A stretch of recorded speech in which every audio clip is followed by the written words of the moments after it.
একটা মানুষের পরিচয় তার পোশাকে নয়, একটা মানুষের পরিচয় তার মনে, তার বিশ্বাসে, তার চলাচলতে। ঠিক তেমনি একজন গামছা পরলেই যে সে পাগল হয়ে যাবে, একজন ধুতি পরলে সে সাদা দুধের মতো একজন হরিভক্ত হবে, তেমন কোনো কথা নয়। আমার কথা হচ্ছে, জামা প্যান্ট পরে যে হরিনাম করে সেও আমার কাছে আমার মতো ভাই, যে গামছা পরে ডাঙ্কা বাজায় ঠাকুরের নাম করে সেও আমার কাছে মতো ভাই, একজন সাদা ধুতি পরে ঠাকুরের নাম করে সেও আমার কাছে একজন মতো ভাই।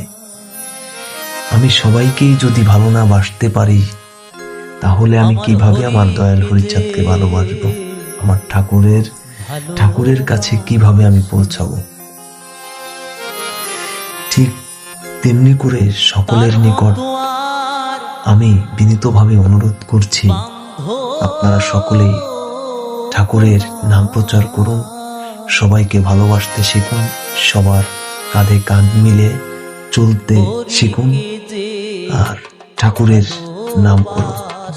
তর্কে যাবেন না দয়া করে কেউ। হরি বল।